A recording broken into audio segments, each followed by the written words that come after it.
अस्सलाम वालेकुम। आज हम बात करने वाले हैं एक अहम फैसले पर जो कल दिल्ली हाई कोर्ट से आया है। कल दिल्ली हाई कोर्ट ने एक अहम फैसला दिया है जिसमें उमर खालिद, सर्जिल इमाम, गुलफशा फातिमा और दूसरे एक्यूज्ड की बेल को रिजेक्ट कर दिया गया। कोर्ट ने कहा कि प्रोटेस्ट करना हक है, लेकिन अगर प्रोटेस्ट के जरिए वायलेंस या साजिश होती है तो उसे कबूल नहीं किया जा सकता। आज के इस वीडियो में हम इस फैसले को डिटेल्स में समझेंगे और जानेंगे कि इसका असर आम लोगों और सियासत पर क्या होगा।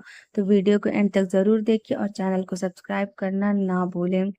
आपको याद होगा कि 2019 में एक नया कानून पास हुआ था जिसका नाम था CAA, यानी सिटीजनशिप अमेंडमेंट एक्ट।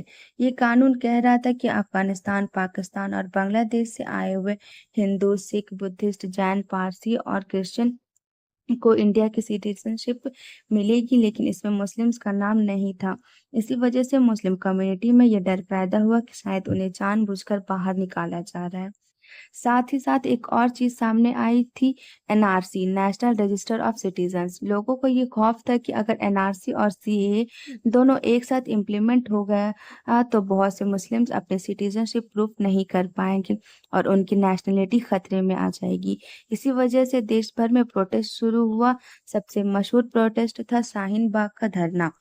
यहाँ महिलाएं दिन रात बैठकर पीसफुल प्रोटेस्ट कर रही थी। यूनिवर्सिटीज जैसे जामिया मिलिया इस्लामिया और JNU के स्टूडेंट्स भी इस मूवमेंट में शामिल हुए। उमर खालिद, सर्जिल इमाम, गुलफशा फातिमा, मीर हैदर जैसे नाम इस मूवमेंट के दौरान सामने आए।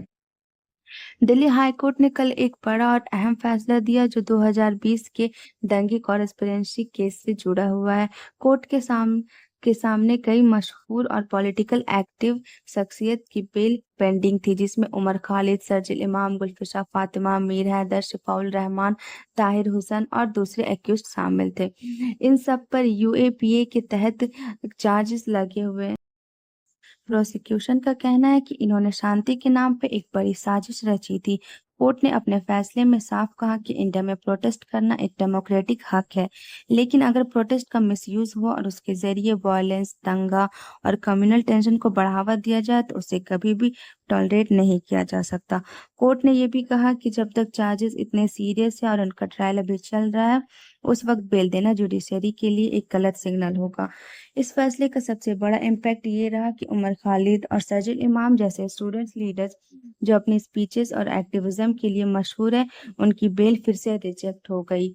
उमर खालिद ने अपने डिफेंस में कहा था कि उनकी स्पीचेस सिर्फ पॉलिटिकल थी, उन्होंने कभी भी वायलेंस का कॉल नहीं दिया।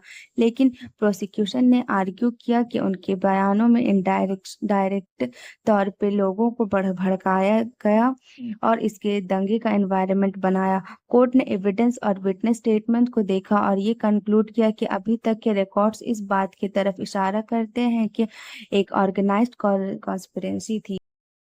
इसी तरह गुलफिशा फातिमा और मीरा हैदर, जिन्होंने स्टूडेंट एक्टिविज्म में हमेशा आगे बढ़ के आवाज उठाई थी, उनकी भी बेल रिजेक्ट कर दी गई।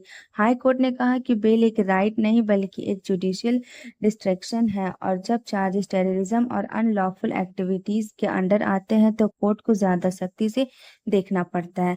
फैसले का एक हिस्से में कोर्ट ने यह भी मेंशन किया कि हक के एहतजाज यानी राइट टू प्रोटेस्ट को हम प्रोटेक्ट करते हैं, लेकिन अगर वो हक किसी और की जिंदगी खतरे में डाले या लॉ एंड ऑर्डर को कोलैप्स कर दे तो उसकी इजाजत नहीं दी जा सकती। इसी कॉन्टेस्ट में कोर्ट ने तस्लीम अहमद की बेल भी रिजेक्ट कर दी, जो 2020 नॉर्थ ईस्ट दिल्ली दंगे का एक और एक्यूज्ड है। कोर्ट ने उस केस में भी वही वजह बताई कि UAPA के सीरियस चार्जेस के बावजूद बेल देना सोसाइटी के इंटरेस्ट के खिलाफ होगा। फैसले के बाद लीगल एक्सपर्ट्स का कहना है कि हाई कोर्ट का स्टैंड कंसिस्टेंट है और वो क्लियरली एक मैसेज देना चाहते हैं कि anti national conspiracy, communal violence और ऑर्गेनाइज्ड दंगे के केसेस में सॉफ्ट कॉर्नर नहीं दिखाया जाएगा। इस फैसले के बाद सपोर्टर्स और एक्यूज्ड के परिवार में निराशा जरूर हुई, लेकिन कोर्ट ने अपने स्टैंड फर्म रखा।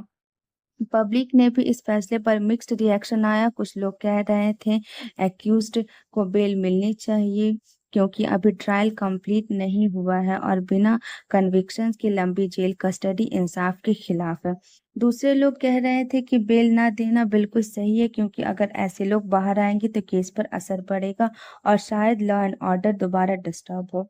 इस फैसले ने एक बार फिर से डिबेट को जिंदा कर दिया कि प्रोटेस्ट और कॉन्स्पिरेसी के बीच का बाउंड्री लाइन कहाँ खत्म होता है।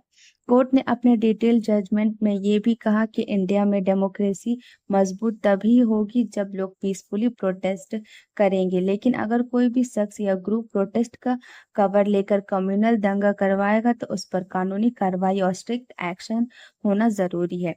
ये जजमेंट सिर्फ एक केस का फैसला नहीं, बल्कि एक प्रेसिडेंट के सेट करता है कि यूएपीए जैसे लॉज के केसेस में बेल लेनी बहुत मुश्किल होगी। उमर खालिद, शर्जील इमाम और गुलफिशा जैसे एक्टिविस्ट के लिए ये एक बड़ा सेटबैक है, लेकिन उनके लॉयर अब सुप्रीम कोर्ट जाने की तैयारी कर रहे हैं।